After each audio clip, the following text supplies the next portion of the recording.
Okay, so we'll start with next topic, and this is the last theoretical topic that is included for this year. That is law of radioactive decay.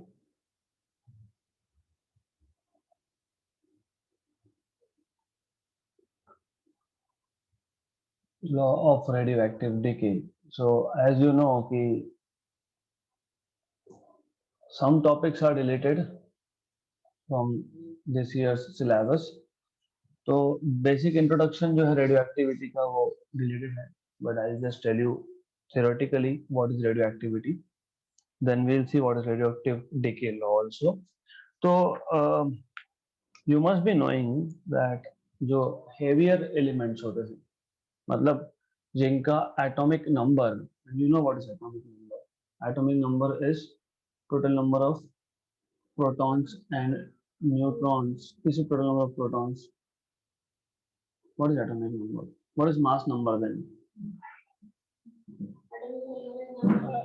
Atomic number is number of protons in nucleus of an atom.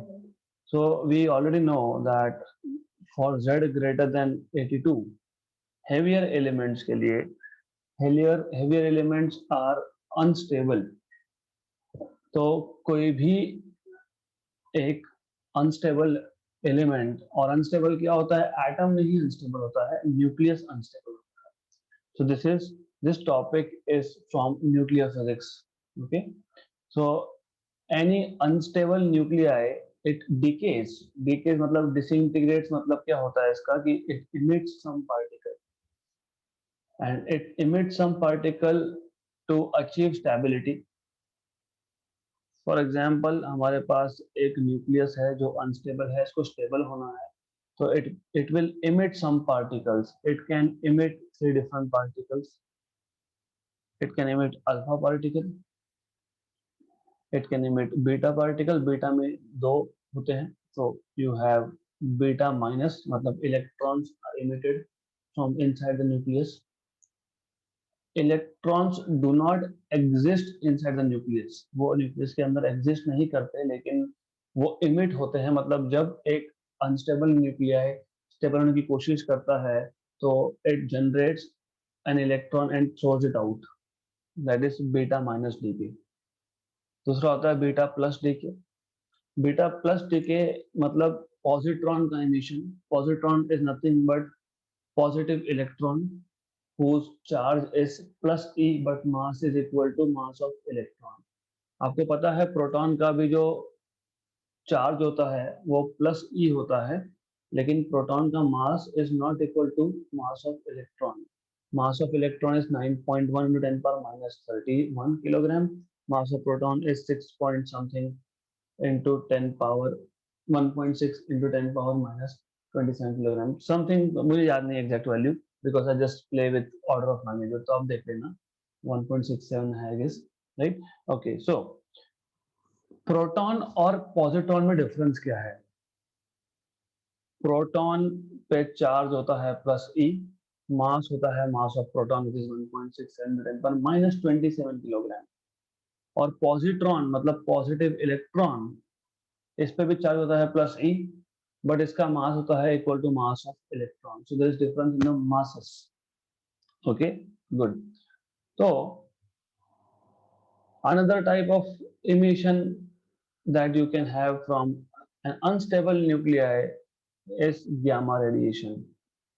Okay, तो कोई भी unstable nuclei stability achieve करने के लिए it emits some particles.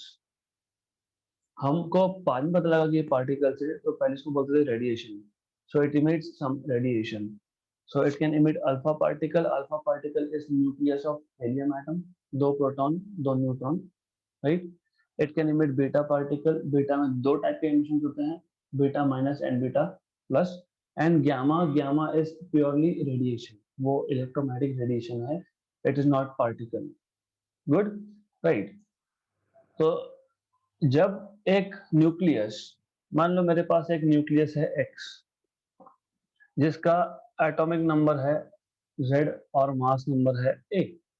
इसने अगर alpha particle emit किया, तो आपको पता है अल्फा पार्टिकल पे A होता है 4 और Z होता है 2। तो ये जो न्यूक्लियस है ये नए न्यूक्लियस में कन्वर्ट हो जाएगा और उस नए न्यूक्लियस का मास नंबर 4 से कम होगा और एटॉमिक नंबर 2 से कम होगा, right? So this is called as parent nuclei and this is called as daughter nuclei, correct? इसको हम लोग बोलते हैं radioactive decay, right? So the decay of an unstable nuclei with emission of certain particles is called as radioactive decay. Okay, simple सा चीज है, decay होना मतलब खत्म होना, in short, right? So this phenomena of spontaneous emission, by the way, ये जो particles emit हुए alpha beta gamma, they are highly penetrating because they have high energy. तो किसी भी एक मटेरियल के अंदर हाईली पेनिट्रेट हो सकते हैं और ये स्पॉन्टेनियस इमिशन होता है। स्पॉन्टेनियस इमिशन का मतलब क्या होता है कि ये सडन इमिशन है और अपने आप हुआ। Spontaneous is when the emission happens on its own. इसका मतलब क्या हमने इस न्यूक्लियस पे कोई रेडिएशन इंसिडेंट किया था? नहीं।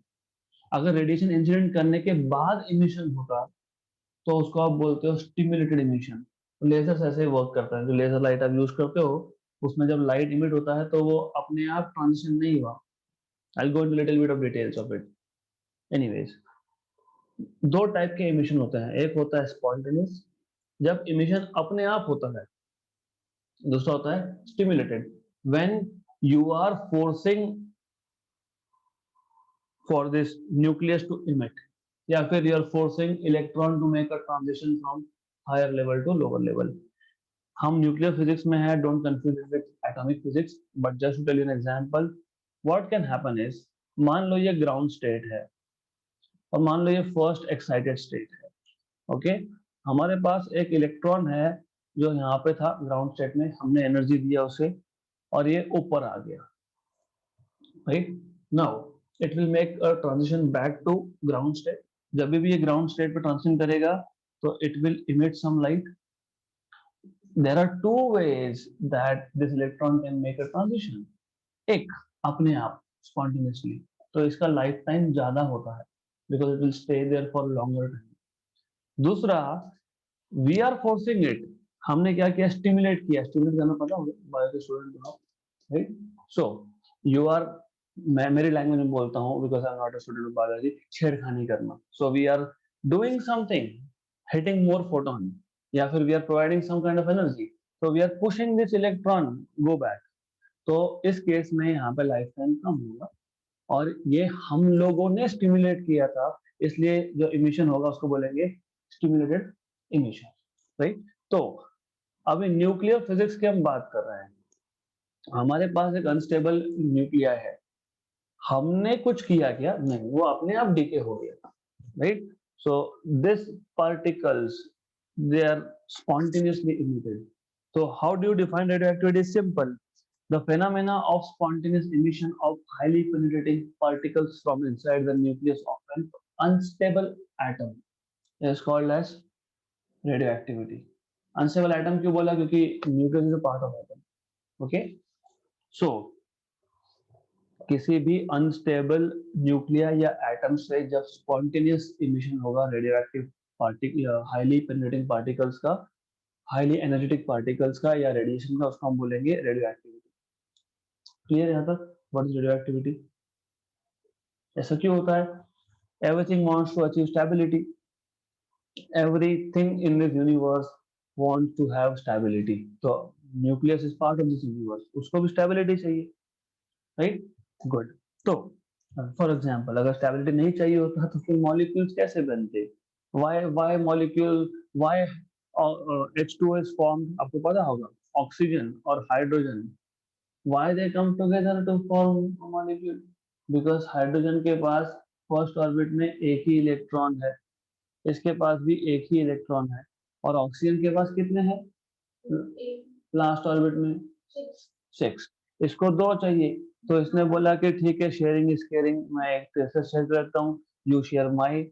तो इस हाइड्रोजन का तो काम हो गया, कोवेलेंट बॉन्ड फॉर्म होगा वहां पे, और ये हाइड्रोजन के पास एक अनपेयर्ड है और ऑक्सीजन का भी एक अनपेयर्ड है, तो what they are doing, they are sharing electrons, they are forming covalent bond, मतलब they are achieving stability, right? So everything wants to be stable here. तो सिमिलरली न्यूक्लियस को भी स्टेबिलिटी चाहिए, तो न्यूक्लियस के पास जो एक्स्ट्रा है, एक्स्ट्रा नहीं भी होगा तो वो जनरेट करके थ्रो करेगा, right? So that is radio activity. अब द थिंग इज, ऐसा भी हो सकता है और मोस्टली ऐसा होता भी है, ये जो रेडियो एक्टिव डीके है, डीके मतलब एक न्यूक्लियाई का कन्वर्जन दूसरे न्यूक्लियाई, तो एक्स का कन्वर्जन वाई में, मोस्टली एक्स का कन्वर्जन वाई में हुआ, मतलब एक्स रेडियो एक्टिव है, अनस्टेबल है, मोस्टली वाई भी अनस्टेबल होता है, तो वाई का कन्वर्जन जेड में। तो ऐसा चलता रहेगा कब तक, जब तक फाइनल प्रोडक्ट स्टेबल नहीं आएगा तब तक। तो इसको बोलते हैं हम लोग radio active disintegration. It is a series of disintegration. एक अनस्टेबल ने डीके होकर दूसरा बनाया, दूसरा भी अनस्टेबल है, वो भी डीके हो गया, तो ऐसा चलता रहेगा जब तक फाइनल प्रोडक्ट आपका मतलब डॉटर न्यूक्लियाई स्टेबल नहीं होता तब तक, right? So this process of continuous decay is called as radioactive disintegration. Okay, good. हमें क्या करना है, there are a lot of questions here, क्योंकि रेडियोएक्टिव डीके, यहाँ पे हम एक न्यूक्लियाई की बात कर रहे हैं, this is single nuclei, but जब हम लोग बल्क सब्सटेंस लेते हैं तो बल्क सब्सटेंस में एक न्यूक्लियस तो नहीं होता, तो there are many many many nucleus, many atoms, और हर एक एटम के पास न्यूक्लियाई है, so there are many many nuclei. Now the question is, क्या ये सारे के सारे एक साथ डीके हो जाएंगे?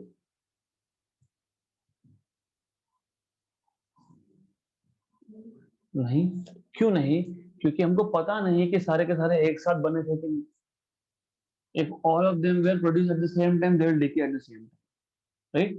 But we don't know if they were formed at the same time. So then the question arises कि in a given interval of time कितने x न्यूक्लियाई का कन्वर्जन कितने y न्यूक्लियाई में हो रहा है।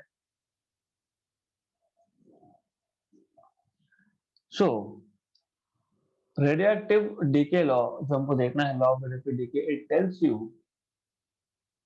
that this rate of disintegration, the rate at which unstable nuclei are disintegrating or are decaying, it is proportional to the number present at that time. अच्छे से समझ लेना ये, the number of nuclei decaying per unit time is proportional to the number of nuclei present at that time. मतलब ये कि suppose मेरे पास अभी इस इंस्टेंट पे n number of nuclei available है, तो डीके कितने का होगा? Decay is dn by dt। Why dn by dt derivative पता है आपको? Change of, this is rate of change of number, है ना? जैसे dx by dt क्या था? Rate of change of displacement. dv by dt क्या था? Rate of change of velocity, right? Similarly हम यहाँ पे ये बात कर रहे हैं कि कितने न्यूक्लियाई गिवन टाइम में डीके होंगे, right? So dn by dt is the rate at which nuclei are disintegrating or decaying.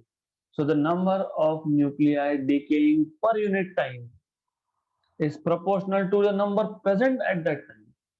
Simple language में बताता हूं मैं, अगर मेरे पास 100 न्यूक्लियाई प्रेजेंट है, उसके लिए डीके होगा, मान लो dn by dt 1, मान लो यू कैन अज्यूम कि 10 डीके हो रहे हैं 100 में से, तो 10% is decaying in that unit time मान लो, और मेरे पास अगर 1000 प्रेजेंट है, राइट, तो dn by dt is proportional to number, मतलब 10% of this 100।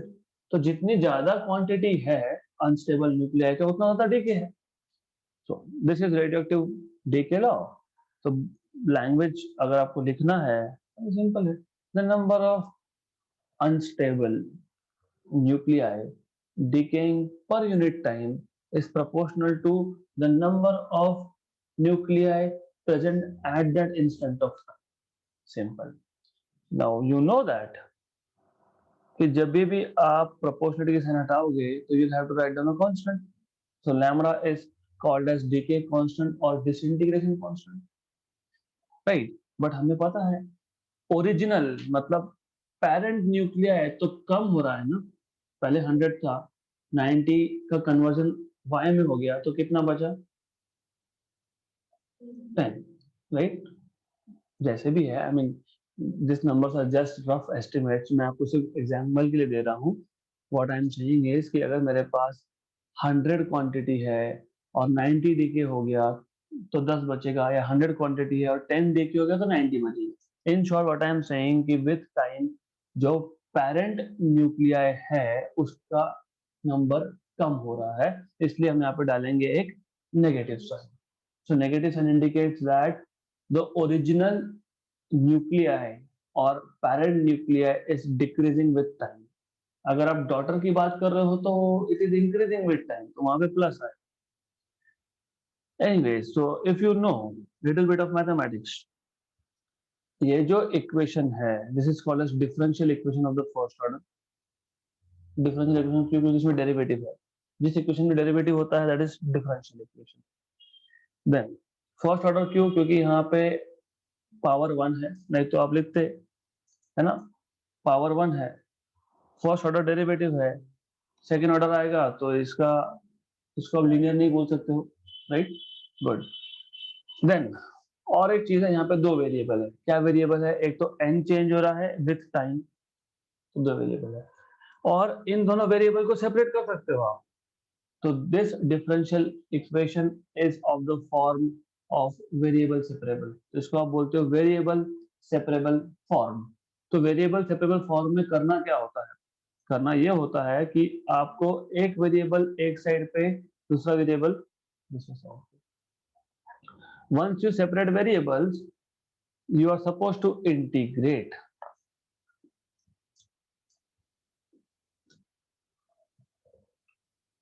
So you are supposed to integrate. So you integrate over here. और वैसे लैम्बडा कांस्टेंट है तो इंटीग्रल की बाहर रख देते हैं, no issues, right? Then this is an integral of indefinite type. Indefinite integral है. क्यों? क्योंकि लिमिट्स नहीं पता. We don't know what are the limits. Well, again you should know integration dn by n is natural log to the base e of n. ये formula है, right? आप इसको ln लिख सकते हो, तो I will better prefer writing ln instead of log to the base e. Minus lambda t plus constant of integration, क्योंकि limits नहीं थे तो you'll have to add a constant of integration here, right? अब issue ये है कि constant of integration की value find करने के लिए आपको इनिशियल कंडीशंस पता होनी चाहिए, या तो फिर लिमिट्स पता होनी चाहिए. अगर यहाँ पे लिमिट्स होता, फॉर एग्जांपल ऐसा कोई लिमिट होता, तो कांस्टेंट ऑफ इंटीग्रेशन की जरूरत नहीं थी हमको. तो हमको पहले स्पेसिफाई करना पड़ेगा कि बाउंड्री कंडीशंस क्या है. बाउंड्री मतलब इनिशियल और फाइनल कंडीशंस क्या है. तो आप बोल सकते हो इनिशियली मतलब t इक्वल टू 0 पे, let us say quantity was n equal to n0. Okay, तो आप लिखोगे यहाँ पे log ऑफ n0, क्योंकि n की जगह पे n0 सब्स्टिट्यूट किया है, माइनस लैम्बडा इंटू 0 क्योंकि इनिशियल टाइम की बात कर रहा हूँ, प्लस c. इक्वेशन नंबर 1 आपको यहाँ से मिल गया c equal to natural log of n0. Equation number 2, तो substitute equation number 2 in equation number 1, तो आपको मिल जाएगा natural log of n equal to minus lambda t plus natural log of n0. Good. So you can write this as natural log of n minus natural log of n0 equal to minus lambda t. मतलब you can write it down as natural log of n by n0 equal to minus lambda t. I want to get rid of logarithm on the left hand side. तो जब आपको log हटाना होता है तो you take exponential. Taking exponential on both sides. तो exponential मतलब e raised to log of n by n0 equal to e raised to minus lambda t. Exponential and logarithm are opposite operations. Log क्या करता है, log scale को compress करता है, इसलिए तो आप बोलते हो, क्या बोलते हो, log of 10 is 1, log of 100 is 2, log of 1000 is 3। तो स्केल को कंप्रेस कर दिया इसने। और एक्सपोनेंशियल इसका उल्टा करता है, स्केल को बढ़ाता है वो। तो exponential and logs are opposite operation, hence you can directly write down n by n0, क्योंकि एक ने स्केल को एक्सपैंड किया, दूसरे ने कॉन्ट्रैक्ट किया, खत्म, cancellation of these two things. तो आपको मिल जाएगा n equal to n0 e raised to minus lambda t। This is an important equation, क्योंकि यही है radioactive decay law. What it is telling you, this graph, this formula, this relation, you can actually plot on graph।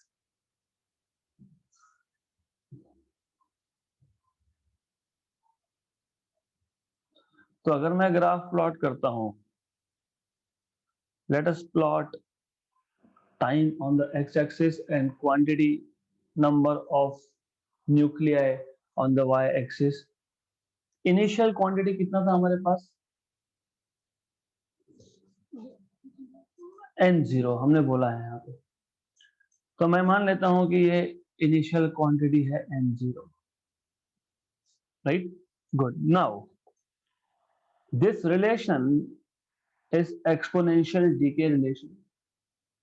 और हमको पता भी तो है, क्या पता है हमको, कि जो ओरिजिनल न्यूक्लियर था, जो अनस्टेबल था, जो रेडियोएक्टिव न्यूक्लियर था, वो विद टाइम कम ही होने वाला है, क्योंकि उसका कन्वर्जन होगा डॉटर में।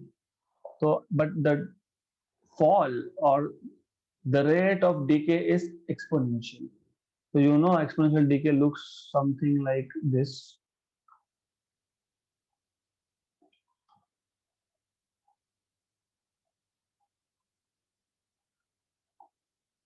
It will go to zero only at infinity। तो आपको ये पता होना चाहिए कि exponential decay जो होता है, it goes to zero only at infinity। मतलब what we can conclude, हम ऐसा बोल सकते हैं कि हमारे पास जैसे अभी यूरेनियम है, and uranium is high in demand। Why it is high in demand? Because I just told you radioactive है, yes, but I just told you कि जब भी रेडियो एक्टिव न्यूक्लियाई डीके होगा, तो it decays by emitting either energy और particles. This energy we can use. तो you know कि अब तक, now at least we are at advance stages, but when I was in 11th और 12th, electricity production was totally based on coal. उसके बाद हम लोगों ने पानी से इलेक्ट्रिसिटी बनाना चालू किया। पानी मतलब डैम्स, वो पानी उस पर गिरेगा, टरबाइन घूमेंगे, so on so forth। अभी और प्रॉब्लम है कि we have brought and with increase in population we can not sustain. तो फिर अभी अल्टरनेट वेज क्या है, you need to have first of all solar, yes, you need to have clean source of energy, secondly it should be renewable, and thirdly it should be affordable। solar panels are very expensive, okay। तो अब radio active जो DK होता है, उसमें जो energy release होता है, it is huge quantity of energy, right. Secondly it is clean source, of course risky है, बिकॉज कुछ गड़बड़ हो गया रिएक्टर में तो फिर डिफिकल्ट है, ओके। सो यूरेनियम ये हर जगह पे अवेलेबल नहीं है, mostly it is in Australia. तो if you know, currently in the last few years, 2015-16 I guess, हमने न्यूक्लियर रिएक्टर्स के साथ, न्यूक्लियर रिएक्टर्स के लिए हमने फ्रांस के साथ डील किया था, एंड यूरेनियम हम लोग ऑस्ट्रेलिया से लाने वाले हैं। So we are moving towards that, so it is high in demand, right। By the way, this graph is telling you what? It is telling you, अगर मेरे पास आज यूरेनियम का जो भी क्वांटिटी है, मैं मान लेता हूँ 1000 टन है मेरे पास, और यूरेनियम इज रेडियो एक्टिव, तो इट विल डीके। पूरा खत्म होने में कितना टाइम लगेगा, infinity. This graph is telling you that radioactive substance को पूरी तरह से डीके होने के लिए इनफाइनाइट टाइम लगता है, क्योंकि ये एक्सपोनेंशियल डीके है. Okay, good. So right now, because we know that it takes infinite time for a radioactive element to decay, we can define two different lifetimes. एक हम लोग बोलते हैं हाफ लाइफ, एक हम लोग बोलते हैं मीन लाइफ. हाफ लाइफ का मतलब क्या? सो हाफ लाइफ पीरियड मतलब क्या होता है? हाफ लाइफ पीरियड का मतलब ये होता है, जो हमारे पास क्वांटिटी, इनिशियल क्वांटिटी है, उसका हाफ होने में जितना टाइम लगेगा, that is half life period. The time required for the radioactive substance to fall to half of its initial value is called as half life time, half life period. इसको normally period से ज्यादा half life time ही बोलते हैं, ठीक है. So which means I have to substitute n equal to n0/2, है ना. तो यहाँ पे ये इंपॉर्टेंट है, यू नीड टू अंडरस्टैंड कि जो भी क्वांटिटी है हमारे पास, उसका इनिशियल क्वांटिटी का हाफ होने के लिए कितना टाइम लगेगा. मतलब this should be half of initial, right. So n should be equal to n0/2 and t के लिए सिर्फ मैं सिंबल चेंज कर रहा हूँ, सो दैट वी अंडरस्टैंड कि हम t हाफ के बारे में बात कर रहे हैं. तो if we substitute t equal to t half and n equal to n0/2 in this equation, we will be left with n0/2 equal to n0 e raised to minus lambda t half. Cancel, cancel. So half equal to e raised to minus lambda t half. So 1/2 equal to 1 upon e raised to minus lambda, minus के plus हो जाएगा lambda t half. मतलब आपको मिल जाएगा e raised to lambda t half equal to 2. फिर वापस से आप लॉग लोगे दोनों साइड पे, क्योंकि अभी एक्सपोनेंशियल में टर्म था, right. So if I take natural log on both sides, log of e raised to lambda t half equal to natural log of 2, जो कि राइट हैंड साइड पर 2 था. तो you will have lambda t raised to lambda t half, क्योंकि log और e are opposite operation that I told you. log of 2 0.693 होती है value. तो आपको मिल गया यहाँ पे डीके कांस्टेंट या फिर टी हाफ का formula. So T half is 0.693 by lambda. This is half life of a given radioactive substance. Okay, good. Then we'll have a quick revision, फिर हम mean life define करेंगे. Lambda depends. Lambda, if, as you can see from this particular equation, कहाँ गया here. So you can say lambda is equal to minus dn by dt by n.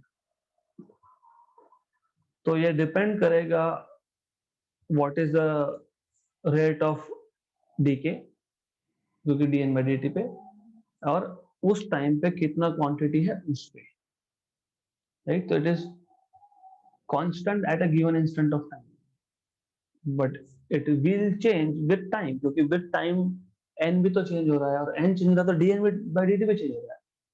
Because you know,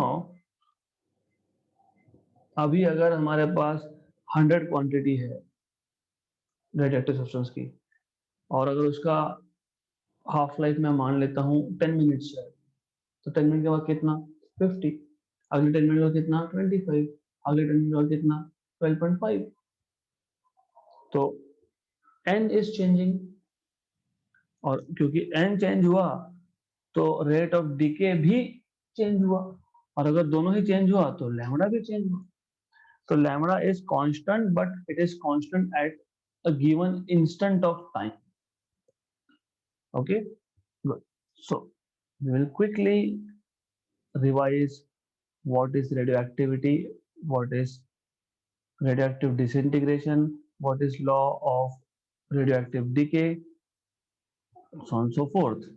देखो concept बहुत ही easy है. I would have liked it अगर यहाँ से एक भी टॉपिक हटाया नहीं होता इस साल के लिए, because you need to have a link. Alpha particles क्या होते हैं, अभी तो आपको पता है कि हेलियम का न्यूक्लियस होता है, उसके प्रॉपर्टीज क्या होती है, और वंस यू अंडरस्टैंड दिस तो समझना इजी होता है कि why should one nucleus decay, क्योंकि स्टेबिलिटी कर्व होता है. There is a stability curve. आप जब प्रोटॉन और न्यूट्रॉन, प्रोटॉन अगेंस्ट न्यूट्रॉन ऐसा ग्राफ ड्रॉ करते हो तो एक कर्व आता है. जो भी न्यूक्लियस उस कर्व पे होते हैं दे आर हाईली स्टेबल. तो आई विल शो यू. मैं डिटेल में नहीं जा रहा हूँ, मैं सिर्फ आपको आइडिया दे रहा हूँ. तो do not take it as कि मैं एग्जैक्टली राइट कर्व ड्रॉ करने वाला हूँ. It is not exactly that. Okay, मैं सिर्फ बता रहा हूँ कि क्या होता है. मान लो ये जो रेड लाइन है इट इज स्टेबिलिटी कर्व. मतलब इस लाइन पे I am plotting here protons, number of protons of course, and here number of neutrons. इस लाइन पे जो भी न्यूक्लियस होगा, मतलब for light elements like hydrogen, hydrogen में कितने प्रोटॉन, कितने न्यूट्रॉन, वो तो ड्यूटेरियम में होता है ना. ट्रिशियम में 2 न्यूट्रॉन 1 प्रोटॉन. गुड. तो आपने कभी सुना है क्या कि ड्यूटेरियम और ट्रिशियम बहुत टाइम तक एग्जिस्ट करता है? नहीं, क्योंकि it is highly unstable. Okay, anyways. तो for light elements, lighter elements are stable if they have equal number of protons and neutrons. Helium 2 proton 2 neutron, है ना. तो जो भी एलिमेंट्स के न्यूक्लियाई इस कर्व पे नहीं है दोज आर अनस्टेबल. हो सकता है कि यहाँ पे एक है, यहाँ पे एक है, these are not on this curve, तो they are unstable. तो उनको, अगर मैं ये ए न्यूक्लियस की बात कर रहा हूं तो उसको कहाँ जाना है, उसको यहाँ जाना है. मतलब उसको न्यूट्रॉन का नंबर कम करना है, राइट. और ये जो बी न्यूक्लियस है इसको स्टेबल होने के लिए कहाँ जाना है, टुवर्ड्स राइट. तो इसको न्यूट्रॉन का नंबर बढ़ाना है. या तो आप ऐसा बोल सकते हो कि there can be this possibility also. तो there has to be change in number of protons neutrons to achieve stability, right.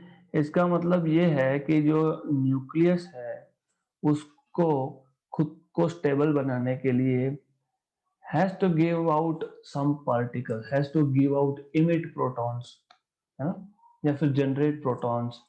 तो any nucleus to achieve stability decays, it changes, right. तो decay होने का मतलब क्या, it can decay in 3 different ways. Unstable nuclei can give out alpha particle, emission of alpha particle, और it can emit beta particles. Beta particles में 2 type के beta decay होते हैं. एक होता है beta minus when electrons are coming out from a nucleus. Okay, electrons are coming out from nucleus but electrons do not reside in nucleus. वो nucleus के अंदर होते नहीं है, वो तब के तब जनरेट होके they just leave. Okay, they are thrown out in a better way. It is a better statement to say. They don't leave, they are thrown out, right. तो बीटा प्लस डीके भी होता है. Beta plus मतलब positron, positron मतलब a particle with positive E charge but mass of electron. So they are not protons, by the way. Okay. Then you may have gamma radiation. Gamma radiation is purely electromagnetic radiation, highly energetic radiation. The most energy in the electromagnetic spectrum is belongs to this gamma. Gamma, X-ray, UV, visible, infrared, then you have microwave, then you have radio wave. नहीं, X-ray या highly energetic, gamma के बाद, right. So whenever a nuclei decays, it emits this particle, right. तो basically X particle, जिसको मैं बोलूंगा parent nuclei, let us say mass number A and atomic number Z. If it is giving out alpha particle का mass number 4 होता है, atomic number 2 होता है। तो क्योंकि देखो क्या है कि कभी भी याद रखना न्यूक्लियर चेंज कब होता है, अगर आपको पीरियोडिक टेबल समझा है अच्छे से, तो जब जब प्रोटॉन नंबर चेंज हुआ, do you know what are isotopes, isotones, isobars? तो जब जब प्रोटॉन नंबर चेंज हुआ तब तब एलिमेंट चेंज हो जाता है ना? तो सिंस यहाँ पे प्रोटॉन नंबर चेंज हो रहा है, तो x का मैं लिखूंगा y, तो z minus two a minus 4, क्योंकि total addition should be a and total addition here should be z, right? Good. तो this is called as parent nuclear, this is called as daughter nuclear, right? अब ये तो एक decay हुआ, this is called as phenomena of radioactivity, right? So you can simply define according to your language of your book, the phenomena of spontaneous emission of highly penetrating and invisible radiations from unstable nuclei or radioactive nuclei is called as radioactivity, or it's called as radioactive decay as well.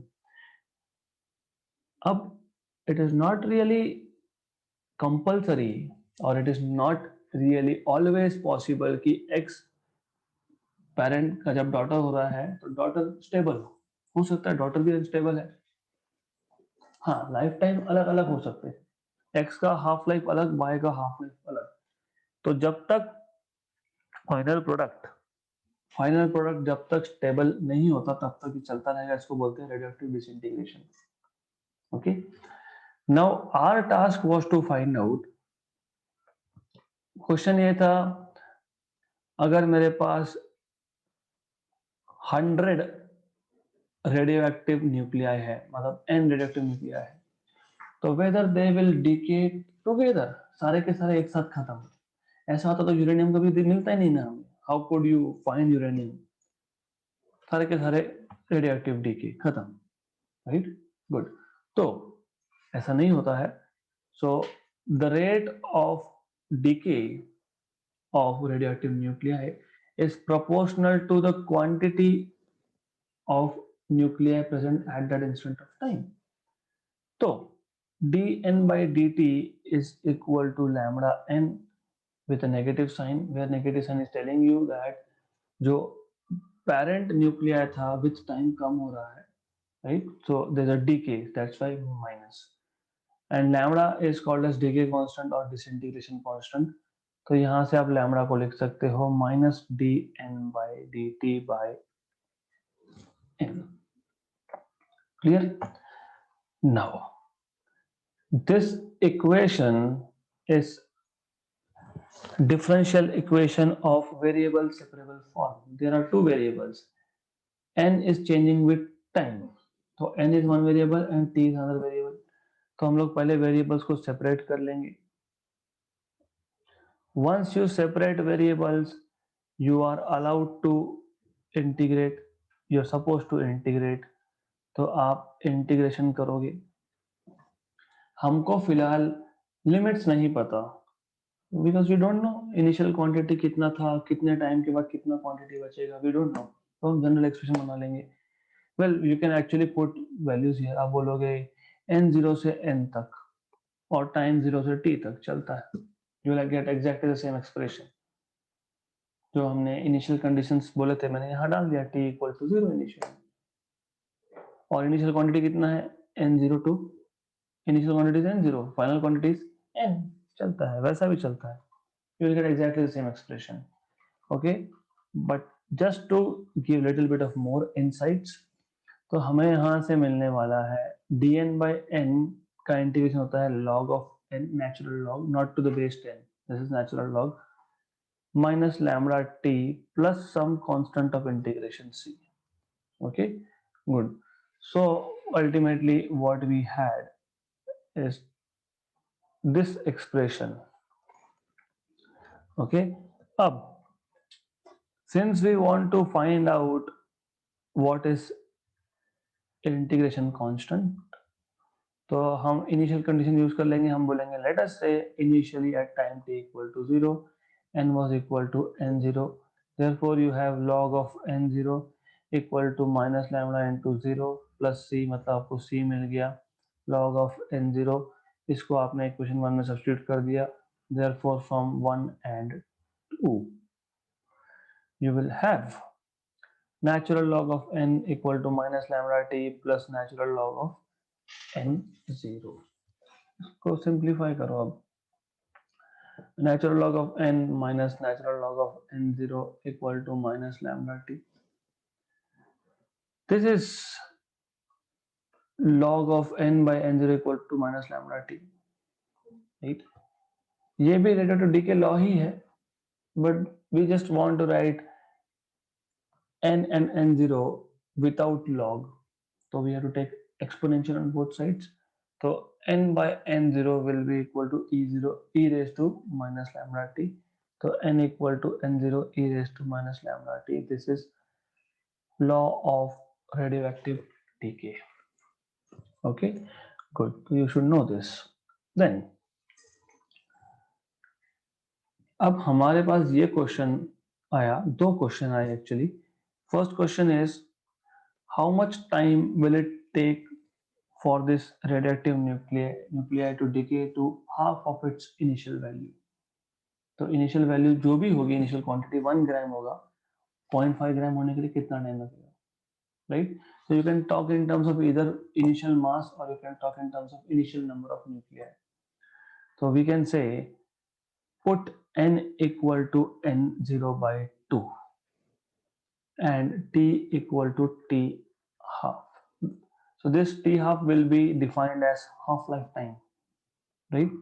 तो आप डालोगे n0 by 2 equal to n0 e raised to minus lambda t half, cancel. Okay, तो